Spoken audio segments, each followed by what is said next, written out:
Right. Ramarao గారు, పొరుగు రాష్ట్రాలైన చెప్పండి. ఏపీ, కర్ణాటకలతోటి సత్సంబంధాల పేరుతోటి రేవంత్ రెడ్డి తీసుకుంటున్న ఈ నిర్ణయాలు ఆయనకు రాజకీయంగా ప్లస్ అవుతాయా, లేక విపక్షాల ఆరోపణల వల్ల నెగిటివ్ అయ్యే ప్రమాదం ఉందంటారా? అసలు ఈ తుంగభద్ర జలాలపైన మళ్ళీ రాజకీయ వేడిపైన మీ విశ్లేషణ ఏంటి రామారావు గారు? చక్రి గారు, మీకు పెద్దలు రామరెడ్డి గారికి, మిత్రుడు నరసయ్య గౌడ్ గారికి, అట్లాగే యాదగిరి గారికి, రాజు న్యూస్ ప్రేక్షకులు నమస్కారం. ఈ మూడు పార్టీల పంచాయతీలో హ్మ్. తెలంగాణ ప్రజలు నష్టపోతున్నారు అంటున్నా. హ్మ్. ఆ ముగ్గురు సంగతి చెప్తాను, స్పష్టంగా చెప్తున్నాను. ఎందుకంటే రిజేష్ కుమార్ ట్రిబ్యునల్ తీర్పు 2013లో వచ్చింది.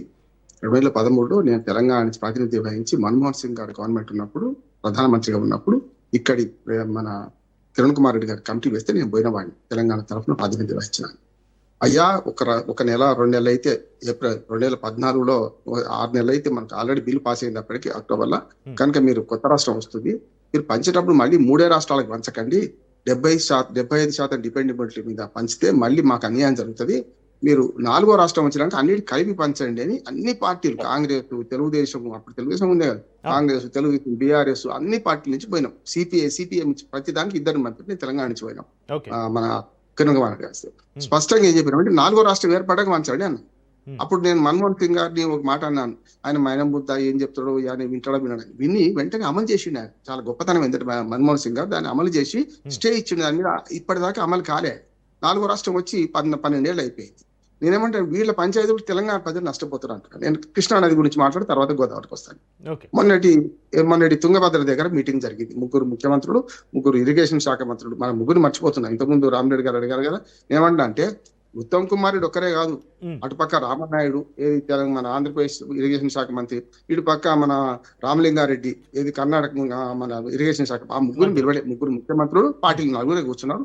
ఏం జరిగిందని ఫార్మలే అది, అధికారులు కూర్చొని అవన్నీ చేస్తే పూర్తి సంప్రదింపులు అయితే గానీ రేవంత్ రెడ్డి గారు గొప్పగా చెప్పినట్టు ఆడేమో జరగలేదు, ఏం జరగలేదు, అంతా మా సామరస్యాన్ని పరిష్కరిస్తున్నాం అనుకున్నాను. మధ్యవర్తిగా ఉన్న పాటిల్ గారు ఏమన్నారంటే, సిఆర్ పాటిల్ గారు ఏమన్నారంటే ఇది సామరస్యపూర్వకంగా పరిష్కరిస్తామన్నారు. నేను కర్ణాటక, ఆంధ్రప్రదేశ్ వాళ్ళని చూసి మనం బుద్ధి తెచ్చుకోవాలంటున్నాను. మన తెలంగాణ ప్రభుత్వం అప్పుడు కాంగ్రెస్, అప్పుడు టీఆర్ఎస్ కానీ ఇప్పుడు కానీ అంటున్నా, ఇప్పుడు కాంగ్రెస్ కానీ ఎందుకు బుద్ధి తెచ్చుకోవాలంటే ఒక గేట్ కొట్టుకపోయింది 2025 ఆగస్టులో కొట్టుకపోయింది, పోయిన వర్షాకాలం. సరిగ్గా ఇది ఒక 6 నెలలు, అదొక 3 నెలలు, 9 నెలలు. 9 నెలల పని మొదలు పెట్టింది ఎప్పుడు? 6 నెలల క్రితమే. పని మొదలుపెట్టి పూర్తి చేసింది 123 రోజులలో. ఒక్క గేటు కాదు చేయాల్సింది, ఇదే మనకు కన్హాయ అని ఫ్లో పోతుంటే 16,000 క్యూసెక్కుల నీళ్లు కిందికి పోతుంటే చక్రి, 16,000 క్యూసెక్కులు ఉధృతంగా తుంగభద్ర ఫుల్ ఉన్నది అప్పుడు పోతుంటే దాన్ని అరికట్టి 1 రోజుల్లో కొత్త గేట్ అమర్చగలిగింది దానికి తాత్కాలికంగా. తర్వాత ఎన్డీఎస్సీ రిపోర్ట్ ఏమిచ్చిందంటే మీరు 33 గేట్లు మార్చాల్సిందే, 70 ఏళ్ళు అయింది ప్రాజెక్టు కట్టి, ఇక ఉండయి అని చెప్తే అప్పుడు ప్రాజెక్టు గేట్లు మార్చడానికి 123 రోజుల్లో యుద్ధ ప్రాతిపదిక మీద ఆంధ్రప్రదేశ్ గవర్నమెంట్ 51 కోట్లు ఇచ్చింది. మన రూపాయలు అసలు కృష్ణానది మీద మనకున్న స్టేక్స్ అన్ని కిందనే ఉన్నాయి. తుంగభద్రకి మనకు స్టేక్స్ ఎంత? 15.9 టీఎంసీ నీళ్లు, అది కూడా రాజోలి బండ డైవర్షన్ స్కీమ్ RDS అంటాం అని, ఆ నుంచి రావాల్సి ఉండే. ఈ 15.9లో 6 కూడా వాడుకోలేదని మన ముఖ్యమంత్రి గారు చెప్పింది కదా. నేనేమంటున్నానంటే ఔరంకి షాదీమే అబ్దుల్లా దివానా అని మనం పిలిచి పోవాల్సిందే, పోవద్దంటలేదు, పోయినాం. పోయి మన రాష్ట్ర ప్రయోజనాల గురించి ఏమైనా మాట్లాడిందా అనేది ఒకటి. ఏం జరిగిందో చెప్తా. 15.9 టీఎంసీలు మన నీళ్ళు మనకు రావాలంటే అప్పుడు బీఆర్ఎస్ హయాంలో అదే అన్యాయం జరిగింది, ఇప్పుడు కాంగ్రెస్ హయాంలో అదే జరుగుతుంది. ఏం చేయాలంటే రాయచూరు, నేను అవి తిరిగిన వాడిని, ఒక్కొక్క ప్రాజెక్ట్ సందర్శించిన వాడిని, రాయచూరు జిల్లాలో ఉన్న 32 కిలోమీటర్ల ఆ కాలువను తవ్వాల్సింది, అంటే పూడిక తీయాల్సింది. అది మనం పోయి మనకు రేవంత్ రెడ్డి గారు కాంట్రాక్ట్ ఇస్తే అక్కడ తీయరాదు. కనుక ఏం చేయాలి? కర్ణాటక ప్రభుత్వం నొప్పించి అక్కడ పూడిక తీయాలి, తీస్తే అప్పుడు నీళ్లు వస్తాయి. రాజోలి బండ డైవర్షన్ స్కీమ్ నుంచి సుంకేశ్ల ఒకటి ఉంటుంది కింద, సుంకేశ్ల దగ్గరికి అప్పుడు రంధ్రాలు చేసి రాజోలి బండ నీళ్లు మనకు మళ్ళించే ప్రయత్నం చేస్తే ఆ రంధ్రాల నుంచి రాయలసీమ రైతులు ఇప్పటికీ వాడుకుంటుంటారు. ఎప్పుడు రాయలసీమ, మహబూబ్నగర్ జిల్లా తెలంగాణ రైతులకు ఘర్షణ జరుగుతుంటే కొట్టుకుంటుంటారు కర్రలు పట్టుకొని. ఇది మార్చాల్సిన పని ఎవరు? బీజేపీ దగ్గరికి వస్తే బీజేపీ చేయాల్సిన పని ఇది. రెండోది ఎందుకు బుద్ధి తెచ్చుకోవాలంటున్నాను చెప్తాను. నేను మొత్తం మాట్లాడి, నువ్వు ముగ్గురు మాట్లాడిన టైం తీసుకుంటాను, నేను చెప్తాను. మీరు అది పెద్దలు, మీరు ఏంటంటే కొన్ని లెక్కలు చెప్పేటప్పుడు అరేబియా మహాసముద్రాలు కలవదు, అది ఎక్కడ కలుస్తుంది? బంగాళాఖాతాన్ని కలుస్తుంది, కృష్ణానది పోయి.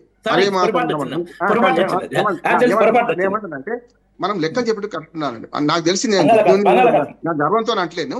నా ఉద్దేశం ఏంటంటే మనం ప్రజలకు చెప్పేటప్పుడు ఉండాలని. ఒకటి ఎందుకు బుద్ధి తెచ్చుకోవాలంటున్నానంటే, ఒక్క గేటు కొట్టకపోతే దాన్ని రిపేర్ చేయడం 6 రోజుల్లో రిపేర్ చేసి 123 రోజులలో 33 గేట్లు పెట్టగలిగే స్తోమత, ఇంజనీరింగ్ సామర్థ్యం ఉన్న మనకు మన రాష్ట్ర ప్రభుత్వం ఈ 2023లో కుంగిపోయిన 2 పిల్లర్లను ఎందుకు బాగు చేస్తలేదు గోదావరిలో మేడిగడ్డ దగ్గర అని నేను అడుగుతున్నాను. అంటే కుక్కను చంపాలంటే పిచ్చి కుక్కను ముద్ర వేసి మొత్తం 3 బ్యారేజీల నీళ్ళను సుంతిల్ల, అన్నారము, మేడిగడ్డ ఖాళీ చేసి 3 వర్షాకాలాలు మనం కిందికి నీళ్లు ఇడుస్తున్నామే. అది మన ఆంధ్రప్రదేశ్ కు లాభం చేసినట్టు కదా, చంద్రబాబు నాయుడుకు మద్దతు ఇచ్చినట్టు కదా. చంద్రబాబు నాయుడు ఏమంటున్నాడు, ఈ జలాలు చూపించి మొత్తం మిగులు జలాలు ఉన్నాయి, మేము 200 టీఎంసీలు బనకచెర్ల లేకుండా నల్లమల సాగర్ తీసుకుపోతా అంటున్నాడు. దుర్మార్గం. ఎక్కడి ధైర్యం వచ్చింది ఆయనకు? ఈ నీళ్లు విడిచిపెట్టే కదా. నేనేమంటున్నాను, నువ్వు అక్కడికి పోయి ఔరంగజేబ్ షాదీ అబ్దుల్లా దివానా అన్నట్టు 15.9 టీఎంసీల నీళ్ల దగ్గర పోయి ఆడ ఆవేగ అడ్డగట్టు పెట్టి గుమ్మడికాయలు కొట్టుకున్న దగ్గర మాట్లాడవా? నేనేమంటున్నానంటే ఈ ప్రభుత్వానికి చిత్తశుద్ధి ఉంటే 23లో నీ ప్రభుత్వం కొత్తగా వచ్చింది, 24లో వర్షాకాలం వెంటనే వచ్చింది అనుకుందాం, 25, 26 2 వర్షా సీజన్లు వస్తున్నాయి కదా, అలవాటు వస్తుంది కదా. ఇప్పటికి ఎన్డీఎస్ఏ రిపోర్ట్ ప్రకారమే అక్కడ 33 గేట్లు మార్చింది కదా తుంగభద్రలో. ఎన్డీఎస్ఏ రిపోర్ట్ ఇచ్చి కూడా మొదటి ప్రాథమిక రిపోర్ట్ ఒకటి ఇచ్చింది, నీళ్లు నిండుగా ఉన్నట్టు ఇచ్చింది. ఒక మాట, ఇది చాలా తీవ్రమైంది చక్రి, ఒక్క 2 నిమిషాలు టైం ఇవ్వాలి. నేనేమంటానంటే నీళ్లు నిండుగా ఉంటే తెలంగాణలో సామెత ఉంది, అందుకని తెలంగాణ సమస్య తెలిస్తే సమస్య. ఈ రాజకీయ పార్టీలు లొల్లి పోతున్నాయి. ఇడుపు కాగితం అంటే లొల్లే, ఇడుపు కాగితం అంటే దానికో లొల్లి. ఇప్పుడు ఏమన్నా చెర్ల బర్లను తోలి కొమ్ములకు బ్యారేజ్ చేసినట్టు ఎవడు అంగట్ల పోయి. నేనేమంటున్నానంటే ఇవాళ చెర్ల బర్లను తోలి అంటే నిండుగా నీళ్లు ఉన్నప్పుడు ఎన్డీఎస్సీ రిపోర్ట్ ఫస్ట్ ఇచ్చింది, నీళ్లు తీసేసినాక ఓ రిపోర్ట్ ఇచ్చింది. ఆ రిపోర్ట్ ఏమన్నారంటే 2 పిల్లలు మాత్రం కుంగిపోయినాయి, వాటిని బాగు చేసే అవకాశం ఉంది అని 2 ఏళ్ల కింద రిపోర్ట్ ఇచ్చింది. ఎందుకు దాన్ని బాగు చేస్తలేరు? అక్కడ 33 గేట్లు బాగు చేసుకున్న వాళ్ళని సిగ్గు శరం ఉంటే మనం చేసుకోవాలి వెంటనే. ఈ మాట పరుషంగా ఉందా అంటే మన తెలంగాణ ప్రజల ప్రభుత్వాలకు ఎందుకు లేదు, ఎందుకు చేస్తలేరు అంటే దీని వేరే దాని వేరే అనొచ్చు. ఇంకో మాట చెప్తాను. రెండోది ఏంటంటే వీళ్ళకి సంప్రదించాల్సింది ఏంటంటే కృష్ణా నదిలో బ్యాలెన్సింగ్ రిజర్వాయర్లు కట్టుకున్నాం. మనం గతంలో పులిచింతల బ్యాలెన్సింగ్ రిజర్వాయర్ కట్టుకున్నాం. అది ఎవరి కోసం కట్టుకున్నాం?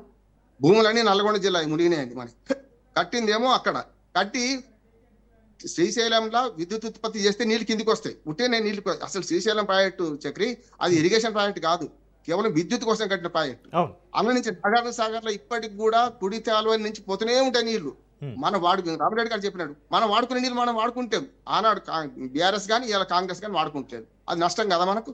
దాంతో ఏమైందంటే ఈ 2 నీళ్లు పోయి పులిచెంతల కాడ బ్యాలెన్సింగ్ లేదు. ఎందుకు ఆపుతుందంటే ప్రకాశం బ్యారేజ్ కాలు అడ్డం పెడితే 1.8 టీఎంసీ 2 టీఎంసీ కూడా కాదు ఇది ప్రకాశం బ్యారేజ్. అక్కడ నీళ్ళు ఆపలేం కనుక పులిచిత్ర కట్టుకొని మోసం చేసి 45 టీఎంసీ ఇవ్వాలి. అదే కనుక ఒక 20 కిలోమీటర్ల పైన కట్టుంటే మన నల్గొండ జిల్లా సస్యశ్యామలం అయ్యేదంట. సూర్యాపేట, కోదాడానికి సస్యశ్యామలం అయ్యేది. అది నాశనం చేసిరా.